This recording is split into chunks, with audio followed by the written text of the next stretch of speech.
Bonjour à tous. Donc, j'ai commencé à me présenter rapidement tout à l'heure, mais je vais recommencer 2 minutes. Donc, moi, je suis Jérémy Pouillou, la générale de production. On produit des œuvres tout à fait traditionnelles pour la télévision, cet écran plat du salon, un petit peu pour le cinéma et depuis de nombreuses années pour ce qu'on appelle les nouveaux médias.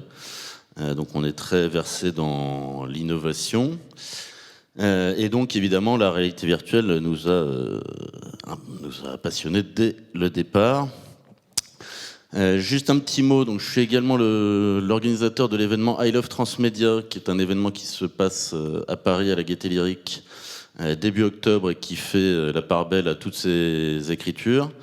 Donc vous êtes bienvenus, quelques-uns dans la salle y participent régulièrement, et les autres, vous êtes bienvenus pour venir donc à la prochaine édition qui aura lieu donc du 5 au 8 octobre prochain.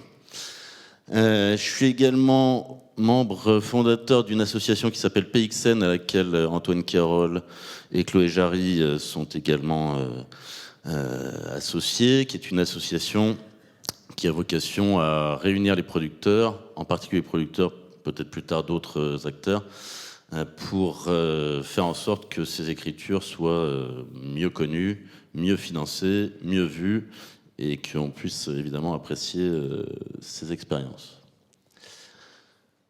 Alors, nous, à la Générale de Production, ça fait à peu près 10 ans qu'on s'intéresse à ces écritures, à ces écritures numériques. On a produit un certain nombre de projets, que ce soit en web documentaire ou en fiction interactive, notamment un en particulier. Je dis ça parce que en fait, les écritures en réalité virtuelle, à mon sens, héritent beaucoup de cette réflexion sur l'interactivité et la participation des publics. Et j'y reviendrai. Donc là, juste pour vous montrer un trailer de Tantale, qui est un projet que j'ai fait avec France Télévisions et Radio France, qui est une fiction interactive.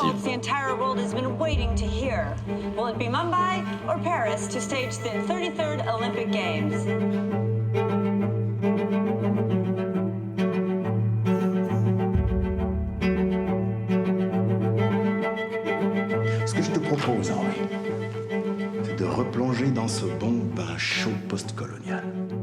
La France perd des jeux si je l'envoie se faire foutre. Je l'envoie se faire foutre. Je réfléchis encore.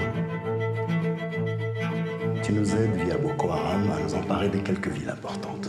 Monsieur le Président, on a les JO, on n'a pas les JO. You're going to vote for us to get these fucking Olympic Games. J'ai soudoyé des enflures toute ma vie.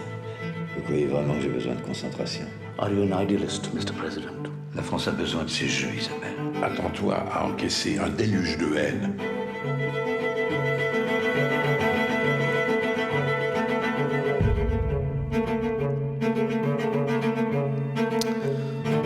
Donc, Tantale, c'est vous pouvez aller voir la version en ligne, mais c'est également un film qu'on a fait pour la salle de cinéma.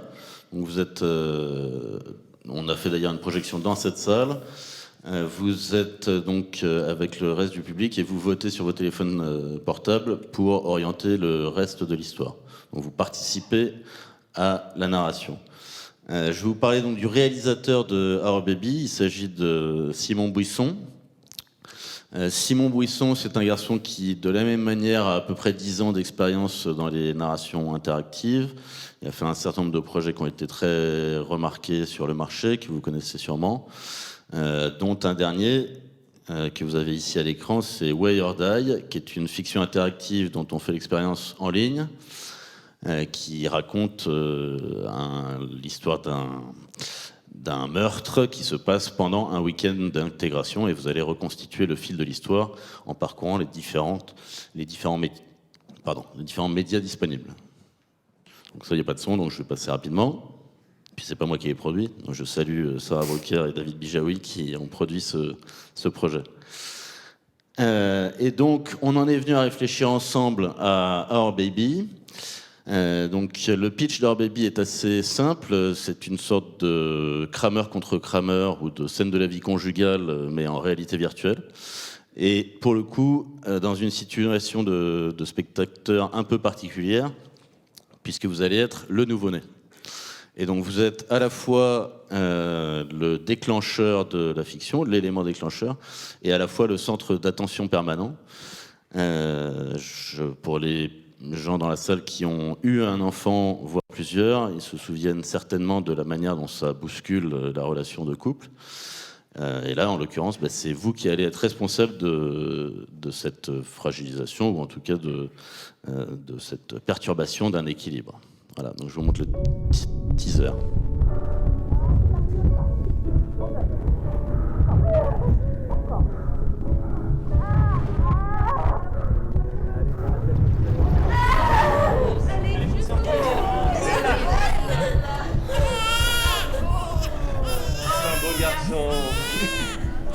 Il est trop beau. Félicitations. Et avec le bébé, attends. Qu'est-ce que c'est? Alors là, vous avez les traces du forceps. Il a dû forcer un peu en sortant. Voilà, qu'est-ce que c'est sur son visage? C'est pas normal. Qu'est-ce qui se passe? Je sais pas, j'ai jamais vu ça. David, Attends, on va faire. restez calme, madame. Qu'est-ce qui... Le médecin arrive. Respirez, restez avec nous. Dites-moi que ça va partir. Écoutez, on va faire des examens complémentaires. C'est une pathologie assez rare. Dites-moi juste que ça va partir.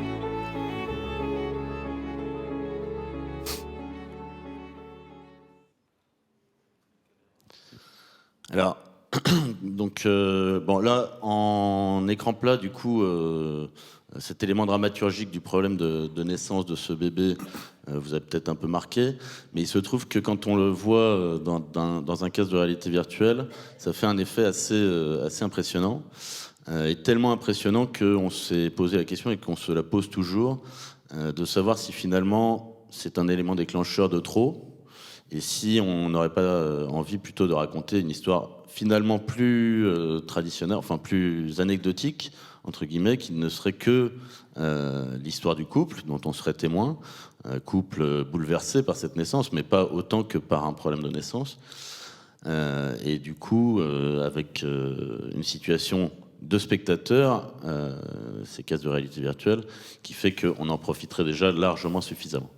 Donc c'était intéressant de voir comment l'appropriation de ces formes peut se faire petit à petit au fur et à mesure de la création.